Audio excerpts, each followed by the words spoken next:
Whipped cream is everywhere, topping cakes, coffees, and desserts, and it's a serious business too. The global whipped cream market is worth over $9 billion every year, with North America alone accounting for nearly 40% of that. Millions of people use it daily, and behind every can is a process that starts with fresh cream and involves careful preparation, high-speed machines, and even nitrous oxide gas to create that light, airy texture. Quite fascinating, right? Well, we will uncover the entire process just here in the process world.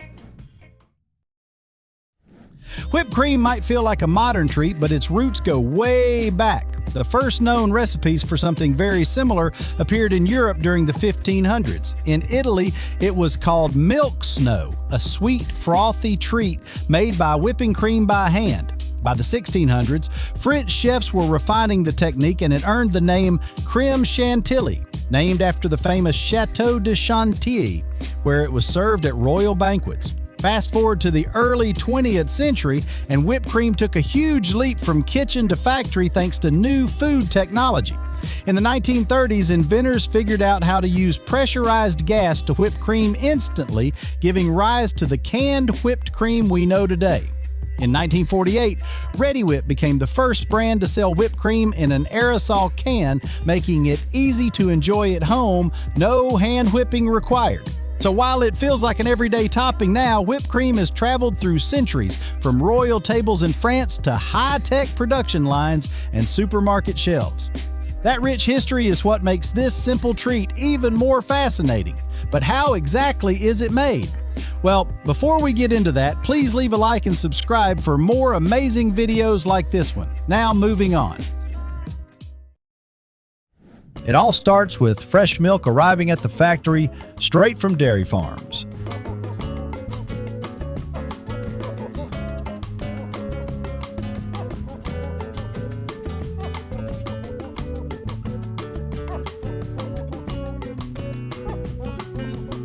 The first important step is separating the cream from the milk. This is done using powerful centrifuges that spin at high speeds, pulling the heavier skim milk away from the richer cream. Once separated, the cream isn't ready to whip just yet. It has to be standardized, which means adjusting the fat content to just the right level, usually around 30 to 36% fat. This fat content is key because it's what gives whipped cream its rich texture and allows it to hold that fluffy shape later. After adjusting the fat, the cream is pasteurized to make it safe to eat. This involves heating it up to kill any harmful bacteria, then quickly cooling it down to keep it fresh. Factories then homogenize the cream by breaking down the fat globules so they stay evenly mixed.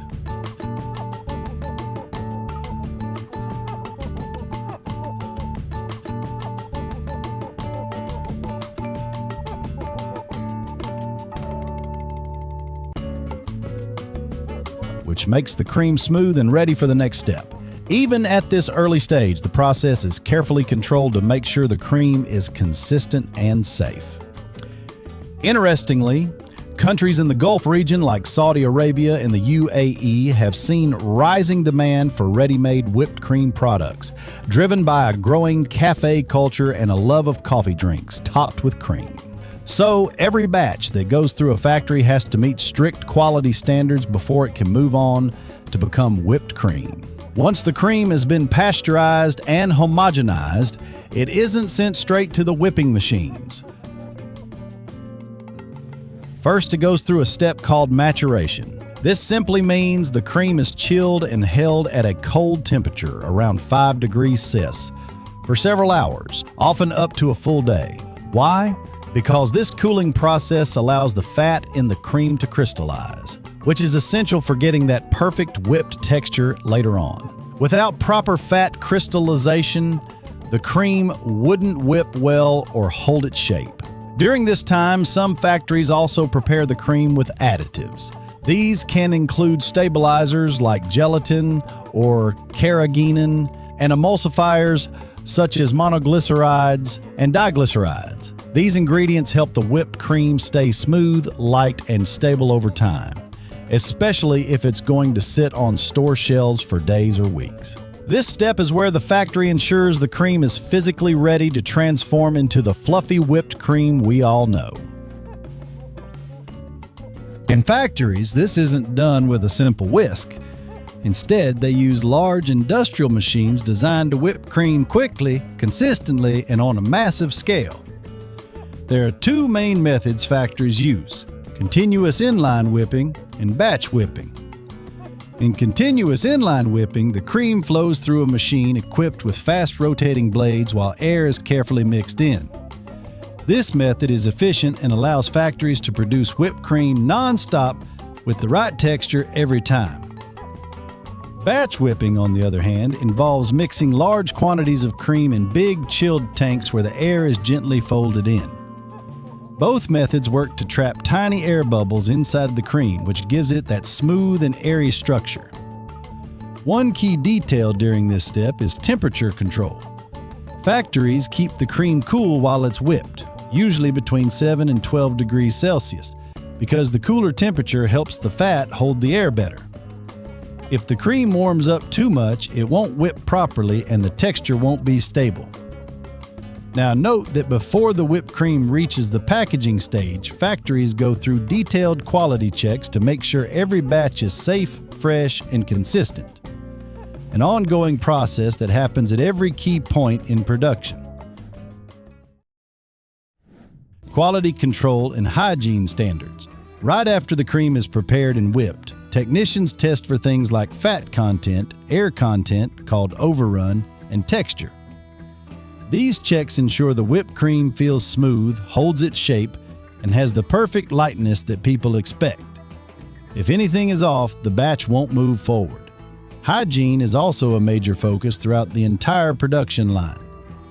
The machines, tanks, and pipes that handle the cream are cleaned regularly using automated cleaning systems designed to sanitize every part without needing to disassemble the equipment. This keeps everything safe and prevents contamination. By the time a batch of whipped cream reaches the packaging line, it has already gone through strict quality and hygiene checks. Only the best product gets the chance to be packaged.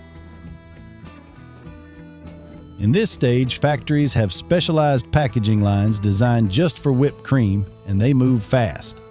For the whipped cream you see in aerosol cans, the process is really precise. The whipped cream is filled into sterilized cans in a clean, temperature-controlled environment. Then comes the key part: injecting nitrous oxide gas. This gas is harmless, tasteless, and dissolves into the cream while it sits in the can under pressure. When the can is used at home, that pressure is released and the gas helps whip and push the cream out in a perfect, fluffy swirl. There's also packaging for bakeries and restaurants like tubs and cartons, where whipped cream is packed gently to avoid losing its airy texture. After packaging, whipped cream isn't sent straight to store shelves. It first heads to cold storage areas inside the factory, where it's kept at a steady, low temperature to protect its texture and freshness. This cold storage step is key because whipped cream is sensitive. It needs that cool environment to maintain its airy structure and smooth feel. From there, it's loaded onto refrigerated trucks, often called reefers, that keep everything cold during transport. Shipments heading to the Middle East often rely on advanced cold chain logistics to cope with the region's high temperatures, ensuring the product arrives perfectly fresh despite the heat. Whether it's going to a local supermarket or a bakery halfway across the country, maintaining that cold chain is critical.